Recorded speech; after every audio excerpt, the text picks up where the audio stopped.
Well, had a real crappy day, literally. And some load updates, Rusty, and more. This episode of The Clutch Trucker Channel. Clutch Trucker, filmed before a live and fuzzy studio audience. There he is, Rusty, the world-famous meatball dog. Hey YouTube, Clutch Trucker here. Thanks for tuning in to another edition of the Clutch Trucker Channel. Well, had a crappy day today, literally. Oh my God. The worst thing that could happen as a truck driver. Well, almost. One of the worst. How about that? We'll put it in there. I enjoyed a Whataburger yesterday, when I was down. By the way, yeah, today is Friday night, the 21st. I had to keep running. We'll talk more about that because the mill light stayed off, so that's coming up. But I thought we'd do the stinky subject first. Yeah, so when I was down in Texas yesterday, had to buy some straps from a Harbor Freight for this load, and there was a Whataburger right there. I love Whataburger. Got me a double Whataburger with cheese. It was a beautiful thing. Well, apparently, my stomach today was saying, hey, remember that Whataburger you enjoyed so much yesterday? Hello! Yeah, I had stopped earlier and done my big business, for the day, I thought. Then there was this huge storm I was running into just south of Amarillo. So I pulled off and stopped, and I cooked up one of these little burritos that I love, the Don Miguel's shredded beef and cheese that I can only find up at Belfouche, South Dakota. And was about to have a second one, and all of a sudden my stomach said, hey, now, we're going now! Parked it in Allsups, go running in there, and it's really that situation. It's happened to all of us. We can talk about it, right? You're pulling the drawers down as quick as you can and hovering as you're about to plop, and it's already ejecting from your butt like a bad storm. Yeah, it's frightening. All over everywhere, all over my clothes and everything. Quite the mess. Gosh, that's fun.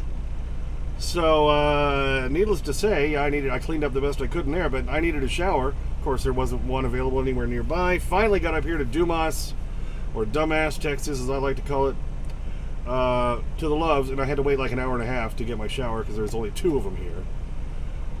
So I'm just staying here tonight. But, yeah, that is not a fun situation. Even ruined my new buck-naked underwear. Yeah, I've been having underwear issues for a little while because there's this certain one I like. This is what it is, the Fruit of the Loom. These are called the Work Gear Briefs. They're made a little different than their regular Fruit of the Loom underwear. And so I tried to buy some more of those, tried to order some more. And a couple of months ago, and I ordered off Amazon, and they sent me the wrong ones. They sent me just the regular Fruit of the Loom briefs, which I don't like because they're too big in the legs. The elastic doesn't work around there enough. Then they slide around and they wedge places. You know what I'm saying. So I tried some Hanes. No, don't like those either. I'm a briefs guy. I'm sorry, I'm old school. I'm not a boxer brief guy, which is what all the younger kids and everything do these days. So I decided maybe it's time I have to spend a little bit more on my underwear. So I'm a big believer in Duluth Trading Company. I have their Camp Commander right over here. I'll put a picture up, which I really like. I've ordered quite a few things from Duluth Trading Company. So I thought maybe it's time to try the Buck Naked. Yep, Buck Naked underwear. Like wearing nothing at all, they say. They say no pinch, no stink, no sweat. So the Buck Naked underwear. They have briefs, they have boxers, and all that. And they're made out of a different material. And so I tried some the other day, and I think these may be the one. They're pretty good. I think these will be the replacement, but boy, are they proud of these things. They're made of a little different material, supposed to wick away sweat and all that kind of stuff, all right?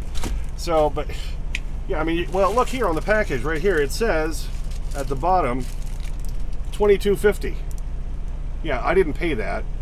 I think they were on sale. I paid like $14 a piece, but I'm used to paying like $18 for like 5 of like your typical Fruit of the Hanes of the Loom. You know what I'm saying? And but I guess now's the time where you got to pay more for your underwear to get what you want. So I kind of like the Buck Naked, but I'm only going to buy them when they're on sale, not $22 a pop, baby. So yeah, needless to say, the whole crappy event earlier ruined my first pair of the Buck Naked, but yeah, I got some more. So finally got a shower, finally feel like a human again, but boy, is that a frightening thing. I wouldn't wish it on anybody. Okay, so I got to show you this. Apparently, Jennifer Aniston is now following me on TikTok. I don't think it's the real Jennifer Aniston, do you? But, I mean, if it is, well, great. I put up something on TikTok this past week entitled, Do You Soap the Crack? Just my advice as an older man to the younger gentlemen out there. A little advice for you if you're trying to get with the ladies, you know what I'm saying? Thank you. You know, do you soap the crack? It's, you know. So apparently she's now following me. Is that really her? I don't know. What do you think? Okay, and so those of you who are interested in what's going on with the truck and all that, I thought I'd get to that now. Yeah, my last video I was talking about the mill light was on, the malfunction indicator lamp, and I still had those codes for the after treatment system. So I was going to have to bring it into Cheyenne to the Freightliner and have all that done. Well, of course, then the code went out about a week ago on my way back, and I was like, oh, I'm sure it's going to come back on as I get closer to Colorado and higher elevations. It never came back on. So I didn't have to bring it into the shop, but that meant I had to scramble to find another load because I couldn't bring it into the shop and say, hey, I've got all these codes, and they'd look at it and say, well, there's no codes. We can't do anything under the warranty. So I just had to scramble and find another load. Well, everything out of the Denver area and, you know, Cheyenne pays awful. 80, 90 cents a mile, $1.10 if you're lucky. It's ridiculous. So I went all the way up to Colony, Wyoming Monday night so I could pick up a load of the kitty litter. Going back to New Braunfels, Texas again. So, you know, because that still pays better to drive all the way up there 5.5 hours empty to get that load, because still, when you include all miles, it's like $1.50 a mile. These idiots taking these cheap loads out of Denver, I want to strangle them. Why are you doing that? You know, lesson learned, if you're going to the Denver area, you better get close to $3 a mile going in, because you ain't getting squat coming out. Yeah, the funny thing is, my partner, Elliot, with All on Wheels, he's the one who's got the authority. I lease onto him, and we're basically partners together. He had to go pick up in Colony, Wyoming on Monday, and brought the kitty litter down to Sanger, Texas for a Friday morning delivery. I picked up on Tuesday, and I had a Friday morning delivery in New Braunfels. It was scheduled for Saturday. We got it moved so I could try to find something else. Was going to try to go to Minnesota to get a load of cereal going back, but I couldn't find anything out of Texas that paid well enough to go to Minnesota. So I picked up a load. I've got a couple of giant HVAC units that I picked up in Selma, Texas, right near San Antonio, going to Salt Lake City for a Monday delivery. So I got those on there now. That's where I saw the water bugger after I had to buy straps at Harbor Freight. I only had a few of them. They said it's going to need 12. Well, I only ended up using 4, so I returned those, blah, blah, blah. Oh, I did get this great little thing at Harbor Freight. It's a little box cutter, but it's a little tiny one, and it has, if you can see there, I don't know, it has little hash grooves in there. So basically, as you use it and it gets dull, you can break off one, and you got more. And you use the little tip to break it off. I paid like 98 cents for this thing, so that was a great deal at Harbor Freight. Anyway, yeah, so I deliver on Monday. Then I'm going to take a load of Coca-Cola from Salt Lake to Cheyenne for Tuesday morning. And then I'm going to do the Lignite out of Glen Rock, Wyoming for Wednesday, taking me back to Wisconsin for Friday. So that means I'll be able to run through the house Tuesday afternoon after I deliver at Coca-Cola in Cheyenne. And I've got all these projects I want to do. Oh, there's my new signs, by the way. Watch Clutch Trucker on YouTube. I did pick up those last week. I've got, you know, the 2 new ones to put on the sides of the trailer. I'll put the older one on the back of the trailer. I've got the lights. I ordered wire. I picked that up last week so I can install those lights inside the trailer. I've got that all figured out. John Hallgren was a big help in helping me figure out how to do that. Let's see. Also, maybe I'll have time to do some of my other projects at home. I'll leave my little shelf thing over here, my shelf thing in the back there. Swap out my this porta potty, the Thetford Curve, for my cassette toilet one in the other truck. We'll see how many projects I can get done. I need to put new shocks on the trailer. I've ordered those off Amazon. They should be there tomorrow at the house. So I'm going to put those on. I've got one. My front axle on the driver's side of the trailer is cupping. That tire is cupping real bad. And that usually means you've got a bad shock. So it's sitting there hopping as you're going down the road. You don't notice it much on a heavy load, but on a light load like I've got right now, I feel that. I feel the vibration back there. So they were only like, $48 a piece off Amazon for some Gibsons. Or I mean, not Gibsons, Gabriels. Sorry. and that usually solves that problem. And I still may have to replace that tire at some point, but I'm trying to push that off a little bit. As far as the trailer, I still got to replace the bar on the right door on the back at some point. Not an emergency, so that we're pushing that off. There's always things to do on the truck and trailer, but like I say, I'll get through Tuesday afternoon, maybe get some done, and maybe grab some dinner with the wife. We got to actually have a dinner last Monday night when I came through real quick before I shot up to Colony, Wyoming.